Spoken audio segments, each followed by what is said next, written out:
everyone to the, I'm the queen, not the host of Black Girl Rolling. And today I have the wonderful Chetequa Pinkson with me, and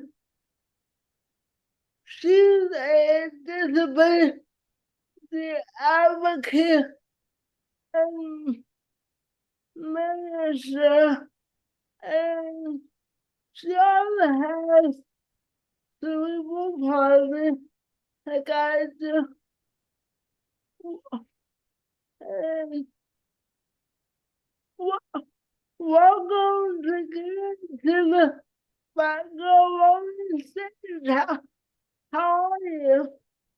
I'm doing great. Thank you for having me.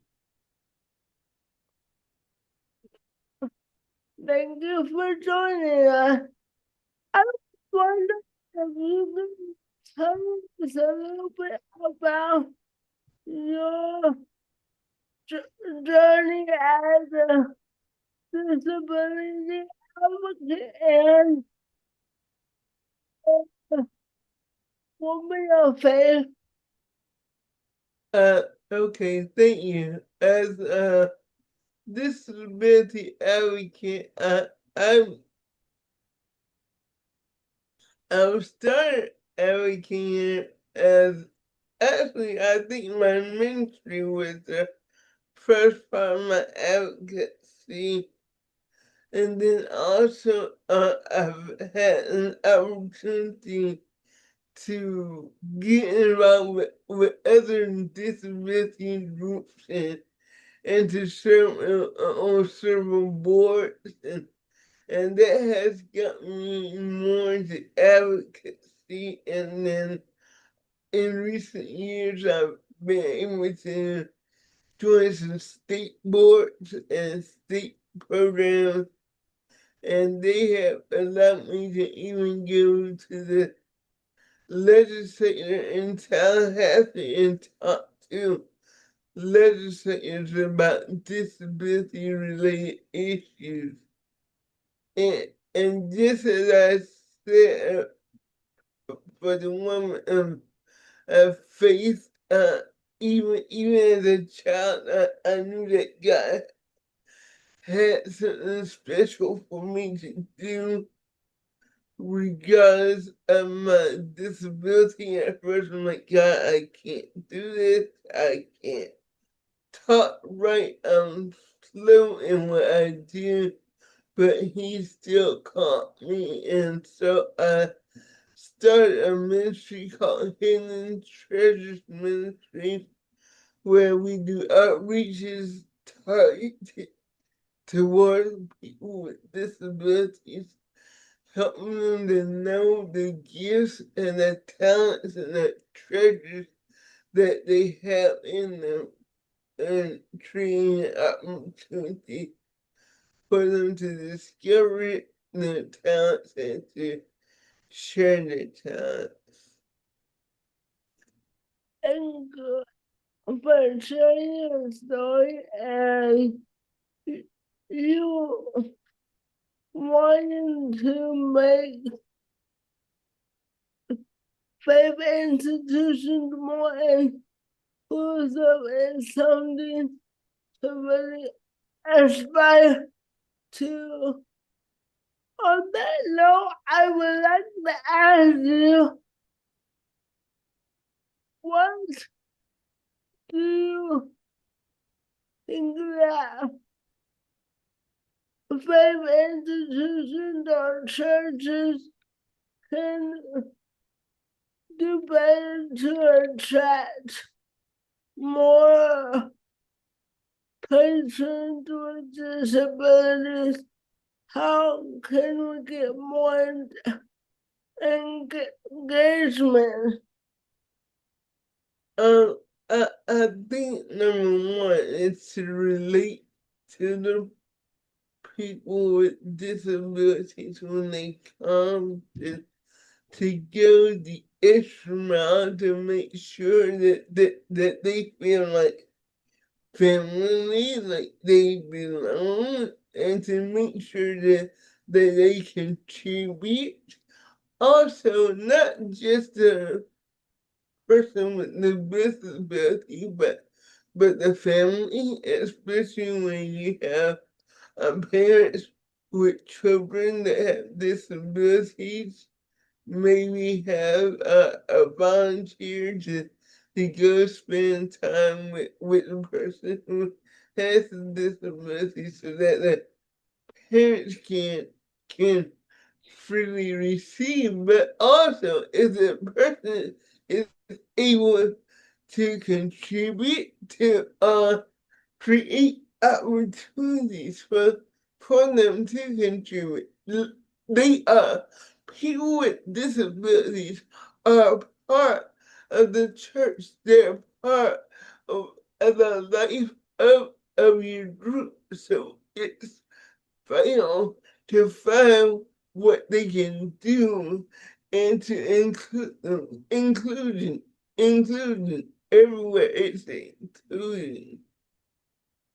I totally agree. I think we were talking earlier about an experience I had in the church where I wasn't allowed to park my chair at the end of the pew, and so I was told to go to the back of the church, and I told you that I felt excluded. So I totally agree with what you're saying. And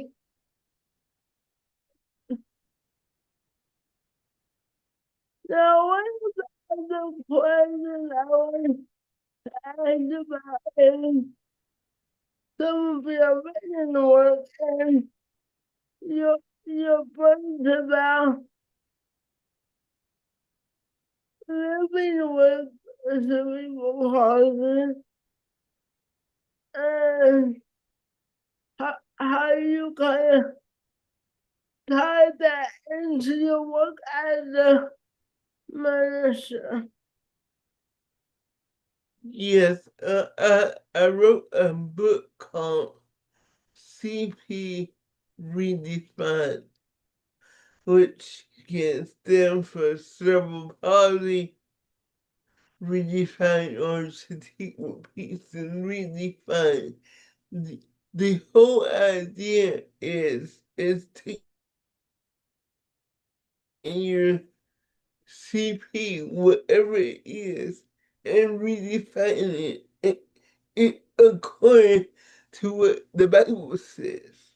So, you know, unfortunately, a lot of people see CP as a negative thing, but God gave me like different phrases like chosen priesthood. That starts with a C and it ends with a P, or called with a purpose. That starts with a C and it ends with a P. Changing the role through prayer.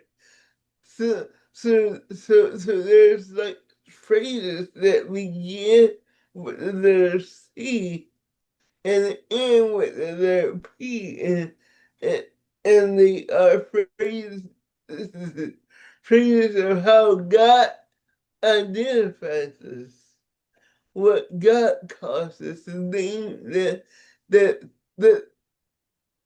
so it gives us a new identity, a new way of seeing our lives, of seeing the challenges, and when you can get a new way of seeing things, you're encouraged. And that's what I feel that's what I'm called to do, is to help people understand who God says they are, regardless of what disability or whatever that they had to overcome.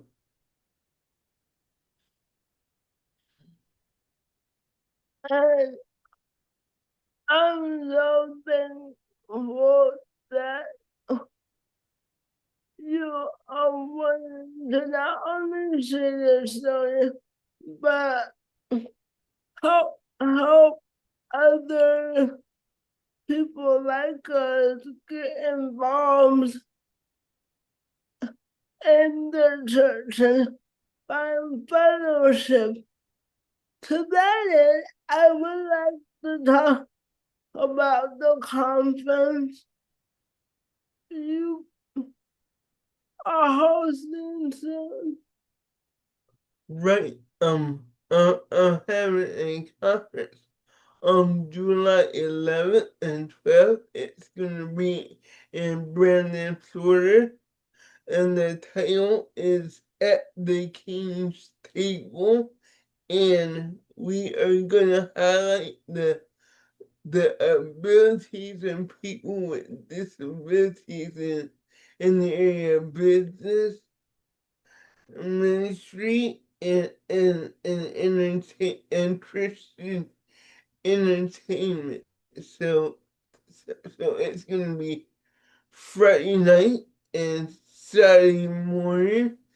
For more information, please visit myhtm.org. Again, it's myMyHTM.org for more information and to register. And we're gonna have our very own Lady Queen as one of the vendors, and she'll be sharing as of Friday night. And she'll be excited. It's going to be a wonderful event. I'm glad that my Lord is going to be a part of that. And for my final question, as you know, July is Disability Pride Month, so I wanted to ask you, what does disability pride mean to you? What does disability pride? Thank you. It means being okay with who you are. Mm-mm. That's beautiful, and I, I know that's not always easy for us to do that, especially with us having not only disabilities, but multiple identities that intersect without specific experience. But to you once again, I want to thank you for being a part of this Cconversation and also the work, the advocacy work that you're doing is absolutely incredible. And please follow up with that. And thank you for all the work that you do. And I will also link all your information in the comments so people can find out how to support you. And for those of you watching, I hope you keep on rolling with us and stay tuned for more insightful interviews doing the most life participation primal and beyond. See you. Bye.